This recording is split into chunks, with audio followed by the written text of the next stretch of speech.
یہ اس کے لیے آسان نہیں ہوگا. اس کو ڈالرز بھی مینج کرنے ہیں, اس کو دوست ممالک سے قرضے بھی معاف کرانے ہیں, اس کو ملک میں سرمایہ کاری بھی اس وقت لے کر آنی ہے.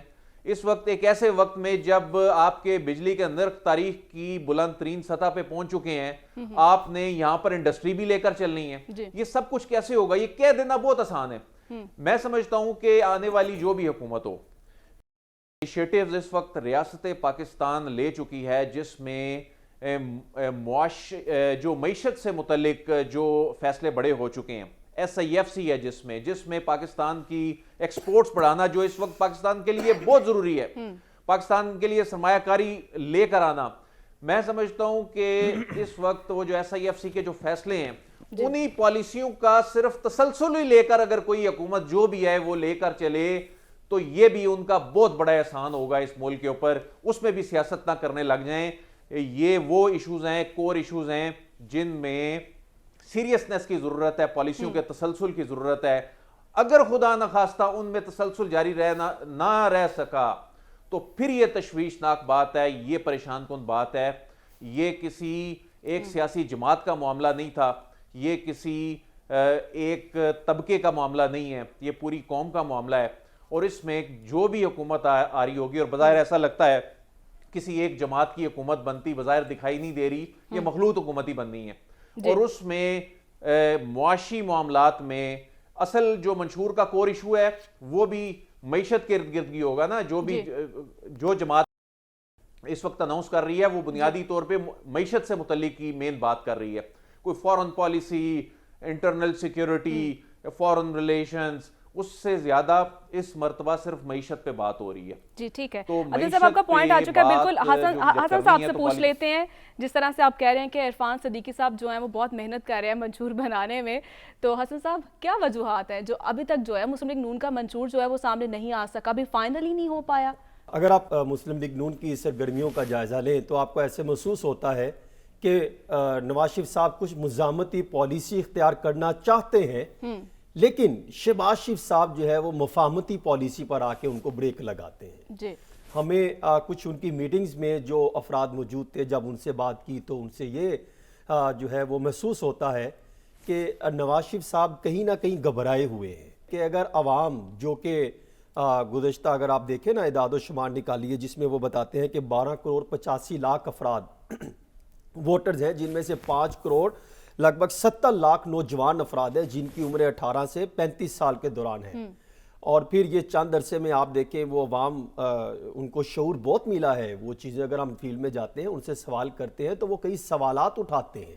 اب وہ عوام نہیں رہی کہ نواز شریف صاحب 2007 میں اکثر یہ بات کرتا ہوں کہ 2007 میں واپس آئیں اور ان جیسی عوام مل جائے اور وہی 80 کا یا 85 کا پروجیکٹ لگا ہو. اصل میں ہمارے سیاستدان نا بنیادی طور پہ جب پروجیکٹ لانچ کیے گئے تھے, یہ اس وقت کی سائیکی اور اس وقت کی پوزیشن سے ابھی تک باہر نہیں نکلے اور اپنے آپ کو عقل کل سمجھتے ہیں. یہ سمجھتے ہیں کہ ہم وہی 85 کے پروجیکٹ جب لانچ ہوا تھا وہی سیاست امپلیمنٹ کریں گے, ویسے ہم اقتدار میں آ جائیں, ویسے ہی عوام کو بتائیں کہ ہم آپ کے لیے دودھ اور شہد کی نہریں بہا دیں گے. لیکن عملی طور پہ انہوں نے وہی کرنا ہے کہ جب وہ اقتدار میں آئیں گے تو جس کی منشور کی باتیں کرتے ہیں وہ نظر انداز ہو جائے گی. دیکھیے جب اب جاتے ہیں نا بار لوگوں سے ملتے ہیں تو لوگوں سے سوالات کرتے ہیں تو وہ کئی سوالات اٹھاتے ہیں. وہ کہتے ہیں آپ کس منشور کی بات کر رہے ہیں, کس سیاسی جماعت سے, کہ جس کے قائد نواز شریف صاحب خود PDM جماعتوں کی سرپرستی کرتے رہے لندن سے. یہ تمام سیاسی شخصیات براستہ دبئی وہاں پر جاتے تھے, لندن میں جا کے ان سے رہنمائی لیتے تھے, اور عوام میں اتنا شعور آ چکا ہے کہ ان کو اعداد و شمار ہے ان کے پاس ہوتے ہیں کہ کس سیاستدان نے کب رہے اور کتنا قرضہ لیا. اور پھر ابھی آپ کل سنیں وہ اسحاق ڈار صاحب یہ فرما رہے تھے کہ اگر ہمیں اکثریت نہ ملی تو بہت مشکل ہوگا اور آئندہ آنے والے جو سال ہوں گے وہ مشکل ترین سال ہوں گے. یہ پرسوں انٹرویو دے رہے تھے. مطلب کہ آپ پہلے ہی عوام کو ڈرا رہے ہیں, ایک طرف آپ کے مستقبل کے وزیر خانہ اور ماضی کے بھی وزیر خزانہ کہ حالات بڑے خطرناک ہوں گے, تو دوسری طرف انہی کے پارٹی کے قائد بتا رہے ہیں ہم آئیں گے تو فوری طور پر جو ہے وہ ہم یوتھ کو بہتر کریں گے, ہم زراعت اور لائف سٹاک کا بہتر کریں گے, ہم حالات کو پایا پلٹ دیں گے. دیکھیے عوام کو حقیقت سے آگاہ کیجیے. یہ سیاستدان عوام سے لنک جب ہوتے ہیں تو پھر عوام ان سے سوال کرتی ہے, عوام ان سے ان کا منشور پوچھتی ہے. یہی وجہ ہے کہ اس وقت مسلم لیگ نون کافی پریشانیوں میں مبتلا ہے. میں یہ سمجھتا ہوں کہ مسلم لیگ نون ایسی لیول پلینگ فیلڈ چاہتی ہے کہ ان کے پاس میدان کھلا ہے, میدان کلیئر ہے, وہ بھاگنا چاہتے ہیں, وہ چاہتے ہیں ہمارے راستے میں کوئی کانٹا نہ ہو. نہیں ہے تو کون بھاگنے سے روک رہا ہے؟ ان کے پاؤں پہ حسن لا کے صاحب جو ہے وہ تو بچھا کون دیے روک رہا ہے گئے. ان کو بھاگنے سے؟ دیکھیں میں تو سمجھتا ہوں کہ عوام ہی ہے جو عوام ان سے سوال کرے گی, آپ منشور لے کر آئیں. دیکھیں 10 کا اعلان ہونا تھا, پھر میری اطلاع یہ ہے کہ پھر 12 پہ چلا گیا, پھر 15 کا اعلان کیا گیا, پھر 17 کا اعلان کیا گیا, اب بتایا گیا کہ 27 تاریخ کو منشور کا اعلان کریں گے. اور اس میں کیا بیانیہ رکھا گیا ہے آپ اندازہ کریں کہ پاکستان کو نواز دو. یعنی ایک تو ایک بیانیے میں 2 جملے, 2 چیزیں بات کور کر دی نا. ایک تو نواز شریف صاحب آ گئے, پاکستان کو نواز دو. دوسرا پاکستان کو بہتر کر دو, نواز دو. کون کرے گا؟ نواز شریف آ کے. کمال ہے, 16 ماہ کی پرفارمنس انہی کے سپرد جاتی ہے. لیکن ساری جماعتیں مین سیٹ پر کون تھے؟ مسلم لیگ نون. ان سے بھی سوال کرنا بنتا ہے. رہنمائی کون کرتے تھے؟ مسلم لیگ نون کے قائد نواز شریف صاحب لندن سے بیٹھ. بالکل حسن صاحب, لیکن کل جلسے میں ہم نے دیکھا کہ نارملی دیکھا جاتا ہے جلسہ ہوتا ہے تو لاسٹ میں جو ہے جو لیڈر ہے وہ خطاب کرتا ہے, لیکن مریم صاحبہ نے لاسٹ میں خطاب کیا اور اس سے پہلے نواز شریف صاحب نے خطاب کیا. تو کہیں نہ کہیں تو یہ بظاہر دکھائی دے رہا ہے کہ مریم صاحبہ کے پاس ہولڈ ہے. میری اطلاع یہ ہے کہ میں نے اس کو چیک کی, اطلاع یہ ہے کہ نواز شریف صاحب نے 4 صفحات پر مشتمل تقریر تیار کی تھی, اور اس میں منشور کے چیدہ نکات تھے, جس میں انہوں نے نوجوانوں پر بات کرنی تھی کہ ہم ان کو آنے کے بعد کیا دیں گے, زراعت پر بات کرنی تھی, معیشت کا بھرپور پلان لے کر وہ آئے تھے کہ ہم کس طریقے سے اقتدار میں آئیں گے تو کس طریقے سے ہم 2-4 مہینوں میں عوام کے لیے جو ہے وہ بہترین پاکستان کر دیں گے. اس طرح کا ان کا ایک پلان تھا. لیکن جب وہاں پر پہنچے تو وہاں پر سائرہ وہ جو تارر صاحبہ تھی ان کے گھر گئے تو وہاں پہ لگ بھگ 1.5 گھنٹہ وہاں پر بیٹھے رہے.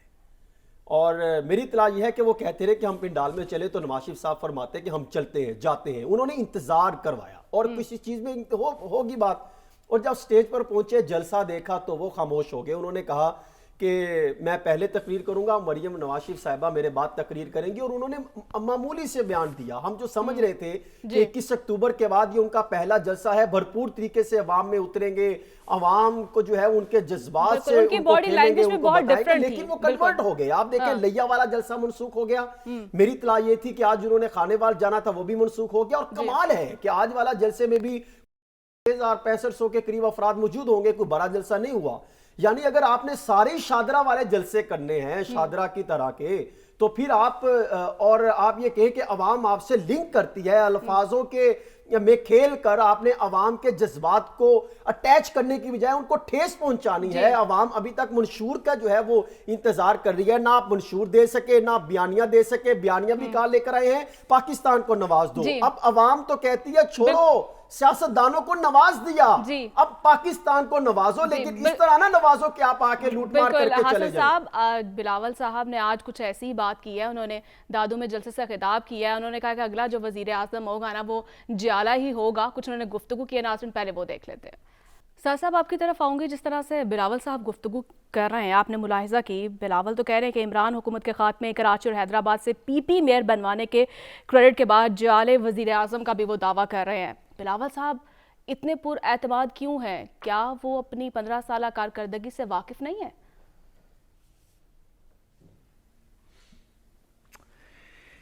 دیکھیے اس وقت پاکستان کی سیاست جس ڈگر چل پڑی ہے, یہ 2 خاندان جس بات پہ لوگوں کو قائل کرنے کی کوشش کر رہے ہیں کہ ایک جعلی پرائم منسٹر یا میئر کراچی کی یا پاکستان کی ضرورت ہے, اور ایک نوازا ہوا پرائم منسٹر جو ہے وہ پاکستان کی ضرورت ہے. تو مجھے جالب کے چند حبیب جالب صاحب نے بڑی زبردست باتیں کی نیچرلی, لیکن انہوں نے ایک نظم لکھی جس میں انہوں نے کہا کہ ظلمت کو ضیا, سرسر کو صبا, بندے کو خدا کیا لکھنا. گزارش یہ ہے کہ ہم بہت ساری باتیں کر سکتے ہیں. نواز شریف صاحب اس وقت پاکستان کے دلوں کے وزیر اعظم ہیں. سب لوگوں کو نوشتہ دیوار پتہ ہے کہ وہ وزیر اعظم بننے والے ہیں. ہم اس کے درمیان میں کوئی روڑے نہیں اٹکانا چاہتے. یہ ایک تاریخ کا ایک دھارا ہے جو ایک طرف بہہ رہا ہے، لیکن ساتھ ہی ساتھ اس کے اندر ہم ظلمت کو ضیاء نہیں لکھ سکتے، بندے کو خدا نہیں لکھ سکتے. یہ بندے ہیں جن کا منشور کاغذ پہ لکھا ہوا نہیں بلکہ ان کی پچھلی 40 سال کی پرفارمنس ان کا منشور ہے. وہ آج یہ لکھتے ہیں کہ ہمارے منشور کا مقصد یہ ہے کہ ہم سب کو بجلیاں مفت دیں گے اور آسمان سے منو سلوا اترے گا، تو اس سے کوئی فرق نہیں پڑ جائے گا کیونکہ لوگوں نے پچھلے 30-40 سال میں ان کی ایکچول پرفارمنس دیکھ لی. یہ ایک ایسا وقت سے ہم گزر رہے ہیں جہاں پہ لوگ کردار پہ فیصلے کر رہے ہیں، ماضی کے پرفارمنس پہ فیصلے کر رہے ہیں. کسی عرفان صدیقی صاحب کے ایک کمرے میں بند اپنے دماغ سے سوچے ہوئے منشور کے اوپر بات نہیں کر رہے. اس سے تقریباً کسی کو کوئی فرق نہیں پڑتا. بلکہ میں حسن صاحب سے ایک ریکویسٹ کروں گا، اگر وہ مناسب سمجھیں تو اگلے چند آنے والے دنوں میں حسن صاحب لاہور میں ہوتے ہیں، لاہور نون لیگ کا گڑھ ہے، مجھے پورے لاہور شہر میں سے ایک ایسا بندہ حسن صاحب اگر سٹریٹس میں ڈھونڈ کے دکھا دیں جو کہے کہ میں نے منشور کی وجہ سے، میں منشور کا انتظار کر رہا ہوں، جب میں نون لیگ کا منشور پڑھ لوں گا تو پھر میں اس کے لیے ووٹ کروں گا. ڈیپینڈ کرتا ہے کہ اس کے اندر وہ کیا بات کرتے ہیں. اگر ایک شخص ایسا مل جائے تو میں معذرت بھی کروں گا یہاں پہ پبلکلی، اور ظلمت کو ضیاء بھی لکھنا شروع کر دوں گا اور بندے کو خدا بھی کہنا شروع کر دوں گا. نعوذ باللہ. گزارش یہ ہے کہ ہم جتنے بھی اس کے ارد گرد دھاگے لپیٹ لیں، ہم اس کے ارد گرد جتنی بھی باتیں کر لیں، پرفارمنس، ماضی، لوگوں کا ایکسپیرینس ان پولیٹیکل پارٹیز کے ساتھ کوئی زیادہ امید نہیں دیتا. پاکستان کے لوگوں کو امید ہے تو ایس آئی ایف سی، ریاست کے initiatives, green Pakistan, anti smuggling, economic, ہم جی سی سی سے جو کچھ انویسٹمنٹس کی بات کر رہے ہیں، جو ریاستی امور طے ہو رہے ہیں، ان سے ہمیں امید ہے کہ پاکستان میں بہتری آئے گی. ہمیں یقین ہے کہ پاکستان ایک اکنامک پاور بنے گا. ہم سب اس کے اندر حصہ ڈالیں گے، پاکستان کی سالمیت کو مستحکم کریں گے. لیکن اگر کسی کا یہ خیال ہے کہ اس سالمیت کا ایک ستون نواز شریف ہوگا یا پاکستان کو نواز دیا جائے، تو میں مریم صاحبہ سے اور دیگر لوگوں سے گزارش کرنا چاہتا ہوں کہ ہم نوازے جانا چاہتے ہیں رب کائنات سے، اس کے رسول سے، اس کے ولی سے. ہمیں کسی خاندان کے نوازے جانے سے کوئی سروکار نہیں ہے. اگر وہ نوازنا بھی چاہتے ہیں تو مہربانی کر کے اپنی بخشش اپنے پاس رکھیے. ہم آپ کی رعیت نہیں ہیں، ہم ایک خود مختار آزاد قوم ہیں. ہمیں کسی فرد سے نوازے جانے کی کوئی چاہت نہیں ہے. جی سر صاحب، لیکن مریم صاحبہ تو یہ بھی کہہ رہی ہیں کہ نون لیگ کے جلسوں میں عوام کا جمع غفیر بتاتا ہے کہ مہنگائی کے ذمہ دار ہم نہیں ہیں، عوام جانتی ہے کون ذمہ دار ہے. بالکل بالکل بالکل بالکل مریم صاحبہ بالکل درست کہہ رہی ہوں گی، کیونکہ وہ تو غلط بات کر ہی نہیں سکتی، جیسے کہ پاکستان میں ثابت ہو چکا ہے، خواہ وہ کیلیبری فونٹ ہو یا دیگر چیزیں ہوں، وہ غلط بات تو کر ہی نہیں سکتی. تو مریم صاحبہ کی اس بات پہ مجھے پورا یقین ہے. میری ان سے صرف ایک چھوٹی سی استدعا ہوگی، میری کوئی ایسی حیثیت نہیں کہ میں اتنے بڑے شخص سے کوئی استدعا کر سکوں، لیکن یہ جو جمع غفیر ہے نا جو آپ کے جلسوں میں آ رہا ہے، ان میں سے کسی بھی ایک شخص کو روک کے ذرا پوچھیں کہ اس کے خیال میں نواز شریف صاحب پاکستان کی کسی مسئلے کے حل کا حصہ ہیں یا اس مسئلے کو پرپیچویٹ کرنے کا حصہ ہیں، تو مریم صاحبہ کو میرا خیال ہے بہت جلدی بات پتہ چل جائے گی. جلسے میں بہت سارے لوگ ہیں، وہ مختلف چیزوں کی وجہ سے آئے ہوتے ہیں. معذرت کے ساتھ اختلاف کرنے کی جسارت کروں گا. جی ہم جب یہ سروے کرنے کے لیے فیلڈ میں جاتے ہیں نا، اور جب لوگوں سے ملتے ہیں تو وہ یہ کہتے ہیں جی فلاں شخص چونکہ یہ کرنے کی صلاحیت رکھتا ہے اس لیے دیں گے، فلاں کو کیوں ووٹ دیں گے، کیونکہ فلاں شخص نے عالمی سطح پر فلاں سٹینڈ لیا اس لیے اس کو ووٹ دیں گے. ایسا نہیں ہے کہ ہم یہاں پر بیٹھ کے ایک جنرل سی بات کر دیں کہ جی لوگ تو بس جو ہیں وہ آنکھیں بند کر کے بس وہ لیڈر کو دیکھ کر وہ ووٹ دے دیتے ہیں. لوگوں میں بڑی اویئرنیس آ گئی ہے اور لوگوں کو معلوم ہے کہ انہوں نے جو سیاستدانوں نے بتا رہے ہیں وہ ایسا ہے نہیں ہے جو ان کو کہانیاں سنائی جا رہی ہیں، لیکن کس میں کیا صلاحیت ہے، کیا چیلنجز ہیں. تو ساتھ صاحب یہ لوگوں کو معلوم ہے، ایسا نہیں ہے کہ لوگ منشور پہ اور جو سیاسی لیڈرشپ ہے اسی لیے میں نے کہا نا کہ مریم صاحبہ ذرا جلسے میں وہ علیحدہ بات ہے. اس میں اگر میں ایک چیز ایڈ کر سکوں، دیکھیں اگر ہم سوال آپ کے پوچھیں نا آپ کے منشور کو خیال لے میں کر، یہ جو جلسے سیاسی جماعتیں کر رہی ہیں یہ لوگ لائے جا رہے ہیں، آپ یہ کہہ رہے ہیں؟ کیا میں یہ کہہ رہا ہوں؟ نہیں نہیں، میں تو بالکل نہیں کہہ رہا. میرا تو خیال ہے کہ نواز شریف صاحب کی محبت میں آ رہے ہیں، لیکن ان لوگوں سے اگر آپ سوشل میڈیا کے اوپر ویڈیوز دیکھ لیں وہ لوگ خود یہ کہہ رہے ہیں کہ ہم لائے گئے ہیں. میرا تو خیال ہے کہ نواز شریف کی محبت میں اب آئے ہیں. اتنے سارے لوگ تو نہیں لائے جا اس سکتے میں نا اس میں ساتھ دو صاحب. چیزیں دیکھیے، اس میں دو چیزیں میں اگر میں ایک چیز آپ کے سامنے رکھوں. ایک، جب عوام کے پاس جاتے ہیں نا، عوام ایک بہت اہم سوال کرتی ہے. اس دفعہ میں نے یہ دیکھا ہے عوام سوال کرتی ہے کہ منشور کو آپ چھوڑیں، صرف آپ ایک ہی نعرہ لگا دیں کہ تمام سیاستدان جتنا باہر ان کی جائیدادیں ہیں وہ یا تو پاکستان واپس لے آئیں، سارا پیسہ بیچ کے پاکستان لے کر آئیں اور پھر یہاں کا سیاست کریں. نمبر ایک. دوسرا، وہ کہتے ہیں کہ وہ حلف دیں کہ پاکستان کے عوام کے ٹیکسوں کو اپنے ذاتی مفادات اور پروٹوکول اور عیاشیوں پر خرچ نہیں کریں گے. اور اب یہ کوئی ایک سیاستدان نہیں دے سکتا.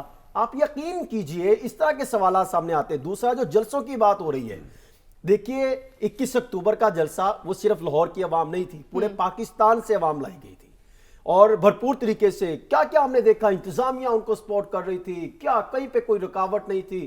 پھر بھی اتنا بڑا جلسہ جو انہوں نے کیا، میں سمجھتا ہوں مناسب جلسہ تھا، لیکن اتنا بڑا جلسہ کہنا وہ مناسب نہیں تھا. آگے آ جائیے جو اب جلسے ہوئے ہیں. اگر کل کا جلسہ کامیاب ہوتا تو آج نواز شریف صاحب خود خانے وال جاتے، لیا کا جلسہ منسوخ نہ کرتے.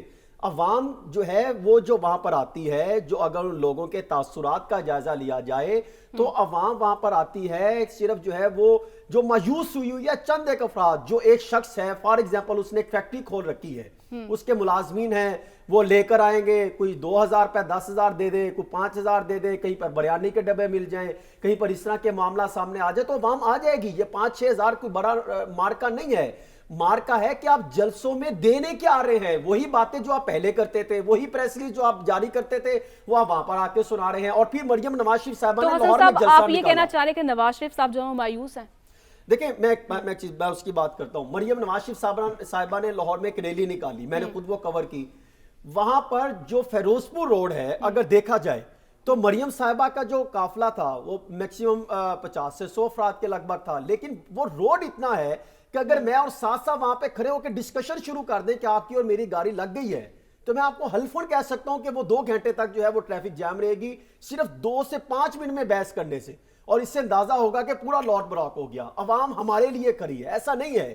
اور جو نواز شریف صاحب مایوس نہیں ہوئے، نواز شریف صاحب ڈر گئے ہیں، گھبرا گئے ہیں.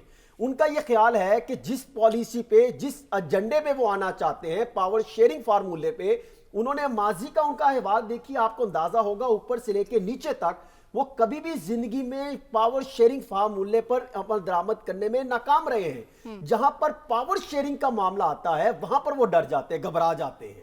ان کو اندازہ ہے کہ جس طریقے سے 2018 میں کسی ایک جماعت کو لیول پلینگ فیلڈ دی گئی تھی، آج اگر ان کو مل رہی ہے جس طرح 2013 میں ملی تھی، وہ یہ سمجھتے ہیں کہ وہ آ جائیں گے تو پھر بھی حالات بہتر نہ ہوئے تو پھر یہ کہاں سٹینڈ کریں گے. ایسا ہی ایف سی کا کریڈٹ وہ خود لینا چاہ رہے ہیں، ایسا پاسبل نہیں ہے. ان کو جو ہے وہ پاور شیئرنگ فارمولے پر لانے کے لیے شہباز شریف صاحب کام کر رہے ہیں اور وہ اس چیز سے گھبراتے ہیں کیونکہ ماضی میں وہ کبھی کہہ کے تو یہی آتے ہیں لیکن آنے کے 5-6 مہینے کے بعد ان کی پوزیشن ڈائیورٹ ہو جاتی ہے. حالات مسلم لیگ نون کے خراب ہیں، مسلم لیگ نون کے اندر لڑائیاں چل رہی ہیں. پھر انہوں نے جو فصلی بٹیرے اپنے ساتھ شامل کر لیے. مسلم لیگ نون میں دوسری جماعتوں میں بہت اختلافات جو ہیں وہ بڑھتے ہوئے ہمیں دکھائی دے رہے ہیں. تو ناظرین مجھے بریک کی جانب بڑھنا اور بریک کے بعد ہم بات کریں گے پاکستان اور ایران کے درمیان کشیدگی کی اہم مسئلہ ہے، لیکن ایک چھوٹی سی بریک کے بعد. اسٹے ود اس.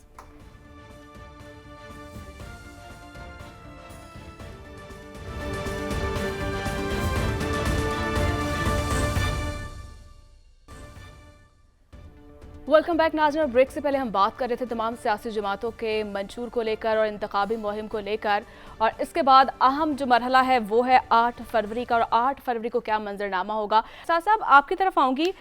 جس طرح سے پاکستان اور ایران کے درمیان یہ کشیدگی کا یہ معاملہ ہے اور ہم دیکھ رہے ہیں کہ پاک ایران کے جو تعلقات ہیں وہ بہتر ہو ہی رہے تھے، حالیہ واقعے پر بھی پاکستان نے تحمل کا مظاہرہ کیا ہے اور جبکہ دوست ممالک بھی ثالث بننے کو تیار ہے. کیا اس کا نتیجہ نکلے گا؟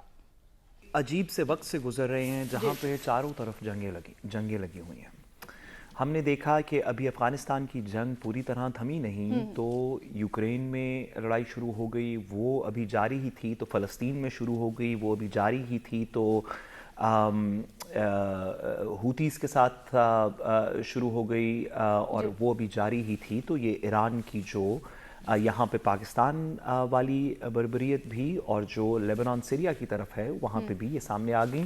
تو پتہ یہ چلا کہ میڈیٹرینین سے لے کے جہاں پہ میڈیٹرینین سی کے قریب جہاں پہ سیریا اور لیبنان اور اسرائیل اور ایجپٹ ہے, وہاں سے لے کے یہ انڈین اوشن تک یہ پورا خطہ جو بحر امروز جسے کہتے ہیں, یہ تمام بے آف ہرمز اور یہ تمام چیزیں جو ہیں اس کے اندر جنگ کا سا سما ہے. یہ جنگ پاکستان کے دہانے تک لگتا ہے کہ آئی کھڑی ہے. پاکستان نے ماضی میں بھی اور اب بھی جب بھی اس طرح کی بربریت کا کہیں سے سامنا کرنا پاکستان کو سامنا ہوا تو ہم نے ہمیشہ تحمل سے سوچ کے سمجھ کے اس بربریت کا جواب دیا. جیسے کہ آپ نے دیکھا کہ ابھی لندن کا جہاز گرا دینے کے اندر ہوا, لیکن اس کو ایک جنگ کی لیول پہ ہم اسکیلیٹ ہم نے نہیں کیا. کسی کے لیے بھی خطے میں ایک نیوکلیئر وار اچھی نہیں. اور اسی طرح ایران کے ساتھ تو بالکل ہی نہیں. ایران تو ہمارا برادر ممالک ہے, ہمارے الائنسز اکٹھے ہیں, ہم چین کے دونوں دوست ہیں. ہم ایران کے ساتھ تو کچھ عرصہ پہلے تک یہ گوادر کی کنیکٹیوٹی, گوادر چابہار کی کنیکٹیوٹی کی بات ہو رہی تھی. تو ایران کے ساتھ تو پاکستان کی بہت ساری الائنسز ہیں. ایران اور ایران کے ساتھ ایکسٹینشن میں جو سنی مسلم ورلڈ ہے, یعنی کہ پوری مڈل ایسٹ, یہ ایران عراق والی بیلٹ بھی جو شیعہ کریسنٹ ہے اور جو جی سی سی کی سنی مسلم ورلڈ ہے, ان سب کے ساتھ پاکستان کا ایک نیچرل الائنس ہے. ہم ایک ایسا ملک ہیں جس کے اندر ایک سبسٹانشل پاپولیشن جو ہے وہ اس کا شیعہ مسلک ہے, میجورٹی کا سنی مسلک ہے, جو کو ایگزسٹ کرتی ہے پیسفلی, ایک دوسرے کے ساتھ کام کرتی ہے, دفاتر میں, گھروں میں, سڑکوں پہ سب ایک دوسرے کے ساتھ رہتے ہیں. ہماری تو بڑی نیچرل الائنسز ہیں ان تمام ممالک کے ساتھ. تو پاکستان کا میجرڈ رسپانس, ایک ایسا رسپانس جس میں ہم یہ بھی دکھائیں کہ ہمارے اوپر اگر حملہ ہوگا تو ہم جواب دیں گے, اور ایک ایسا جواب جس سے کہ کوئی جنگ اور بربریت میں اضافہ نہیں ہوگا بلکہ ایک پروپورشنیٹ بات ہوگی جس سے آگے جنگ یا لڑائی نہ چلے. پاکستان کا یہی رول ہونا چاہیے. ہمارے مسئلے اکنامک ہیں, ہمارے مسئلے دیگر ہیں بہت سارے. پاکستان کو چاہیے کہ اس مڈل ایسٹ کی جنگ میں جس حد تک ہو سکے مفاہمت کا رول ادا کرے, خواہ وہ جی سی سی کی دیگر کنٹریز ہوں یا وہ ایران ہو. ہمارا ان کے ساتھ لڑائی نہیں ہے. ہمارا دشمن ہماری ایسٹرن بارڈر کے اوپر ایگزسٹ کرتا ہے, افغانستان, ایران اور یہ جی سی سی کی کنٹریز تو ہمارے برادر مسلم ممالک ہیں. ہم ان سے بالکل لڑنا نہیں چاہتے. پاکستان کو جس طرح رسپانسبلی وہ ایکٹ کر رہا ہے اسی طرح کرنا چاہیے. بالکل ٹھیک ہے. عادل صاحب آپ کی طرف آؤں گی. دونوں ملکوں نے ہر میدان اور مشکل گھڑی میں ایک دوسرے کا ساتھ بھی دیا ہے, تو کیا دیکھ رہے ہیں آپ کے سفارتی محاذ پر رابطے بحال کرنے کے لیے دونوں جانب سے کیا اقدامات کیے جا رہے ہیں؟ بڑی پازیٹیو ڈیولپمنٹس ہوئی ہیں. آج بھی کچھ دیر پہلے دونوں ممالک کے وزرائے خارجہ کا رابطہ ہوا.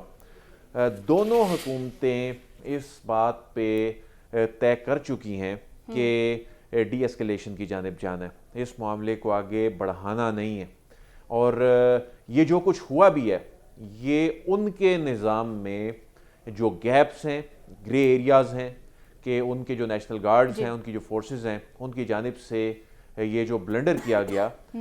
پھر ظاہرہ ان کی اپنے انٹرنل ڈائنامکس ہیں, اس کے جو پریشرز ہیں, تو اس کے بعد کچھ سٹیٹمنٹس بھی آئے. لیکن پاکستان نے اس پہ جو رسپونڈ کیا ہے اور جس ذمہ داری کا مظاہرہ کیا ہے, یعنی پاکستان کا اپنا موقف کیا تھا کہ ایران کی سرزمین میں کچھ ایسے انتہا پسند, شدت پسند جو کہ دہشت گرد گروہ, جو کالعدم تنظیمیں وہاں واقعی موجود ہیں اور یہ وہاں پر بیٹھ کے پاکستان مخالف سرگرمیوں میں ملوث ہیں. اچھا, ایران اس پہ کچھ کرتا نہیں تھا اور ہاتھ پہ ہاتھ دھرے بیٹھا تھا.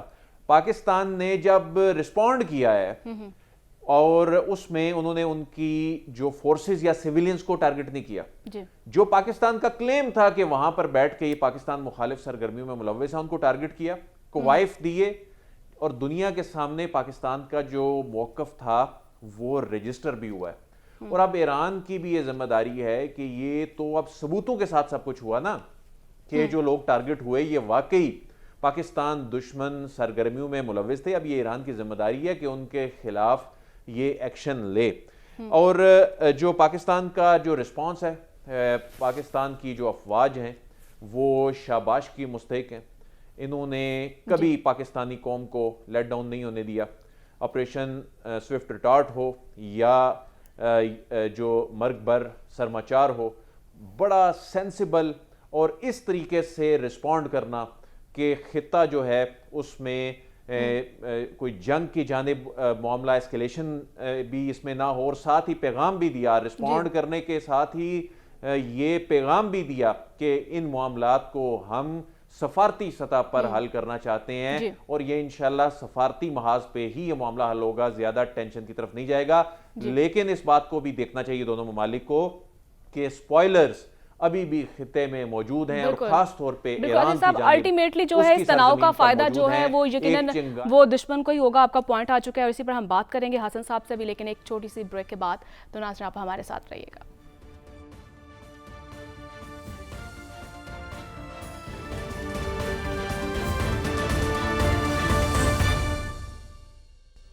ویلکم بیک ناظرین, اور بات کریں حسن صاحب آپ کی طرف آؤں گی. جس طرح سے پاک ایران اور کشیدگی میں کمی کے جو ہے واضح طور پر آثار دکھائی دے رہے ہیں, اور مثبت پیغامات کا بھی تبادلہ ہو چکا ہے, تو کیا صورتحال دیکھتے ہیں آپ؟ دیکھیں میری سمجھ سے یہ بالا تر ہے کہ ایران کے ساتھ پاکستان کے جو تعلقات تھے وہ ہمیشہ سے مثبت رہے ہیں, لیکن ایران نے یہ سمجھا کہ شاید پاکستان میں جس طریقے سے ان کی سرحدات کی خلاف ورزی کر لی جائے کوئی پوچھنے والا نہیں ہوگا, جس طریقے سے عراق یا شام میں وہ غیر قانونی خلاف ورزیاں کرتا ہے, اس نے سوچا کہ پاکستان میں بھی اگر کر لی جائے گی تو کوئی پوچھنے والا نہیں ہے. لیکن میں یہ سمجھتا ہوں کہ جس طریقے سے پاکستان کی افواج نے بھرپور اور بڑا کیلکولیٹڈ جو ہے وہ جواب دینے میں وہ کامیاب ہوئے, اس کو قومی سلامتی کمیٹی کے آج اجلاس نے بھی سراہا اور پھر وفاقی کیبنٹ نے بھی سراہا, اور پھر اب تو کی جانب سے بھی یہ معاملہ طے ہو گیا کہ آئندہ وہ شاید اس چیزوں سے دور رہیں گے, دونوں ممالک کے درمیان آپس میں مثبت انداز سے چلنے میں کامیاب ہو سکتے ہیں. تو آج یہ فیصلہ کر لیا گیا ہے کہ سفیر اپنے وہاں پر واپس جائیں گے, دونوں سفیر کے درمیان سفارتی تعلقات بحال کرنے کی باقاعدہ منظوری دے دی گئی ہے جب ہم بات کر رہے ہیں. لیکن تھوڑا سا سوچنے کی ضرورت ہے کہ ایران میں کیسے ایران کی سرزمین پاکستان کے خلاف استعمال ہوتی رہی. کلبھوشن یادیو کا آپ کو معاملہ یاد ہوگا, اور اس کے علاوہ اور بھی بے شمار واقعات ہیں. آپ کو یاد ہوگا شاہ محمود قریشی جب وفاقی وزیر خارجہ تھے اس ٹائم بھی انہوں نے ڈپلومیٹک طریقے سے ان کو آگاہ کیا تھا کہ ایران کی سرزمین پاکستان کے خلاف استعمال ہو رہی ہے. لیکن جب کمیونیکیشن وے ہمارے پاس کھلے تھے, رابطے بحال تھے, تو یہ سارا سسٹم پھر آپ کو اندازہ ہے کہ 2 روز قبل جے شنکر بھارتی وزیر خارجہ وہاں پر تھے ایران میں اور ان سے ملاقات کی. دیکھیں سوال تو کھڑے ہوتے ہیں نا کہ جو ہے بھارتی انٹیلیجنس ایجنسی را بھی ان کی سرزمین کو استعمال کرتی ہے. کلبھوشن یادیو کا معاملہ ہے, پھر اسی سال کے شروع میں جو انہوں نے جو ہے کچھ ہمارے فوجیوں کو جو ہے شہید کیا, ان کی طرف سے جو اقدامات کیے گئے اس کو بھی نظر انداز نہیں کیا جا سکتا. بے شمار مسائل موجود ہیں, تو اس طرح کے واقعات کو نظر انداز نہیں کیا جا سکتا. تو میرے خیال میں افواج پاکستان نے گرین سگنل ان کو نہیں بلکہ تمام دشمنوں کو دے دیا کہ اگر کوئی میلی آنکھ سے دیکھے گا تو ان کو بر وقت جواب دینے میں کامیاب ہو سکتا. بالکل, پاکستان نے تو ہمیشہ جو ہے وہ تحمل کا مظاہرہ کیا ہے, اور حسن صاحب پروگرام کا جو وقت ہے وہ بھی ختم ہو چکا ہے. تو اس کے ساتھ ہی ناظرین مجھے اجازت دیں, کل پھر آپ سے ملاقات ہوگی. اللہ نگہبان.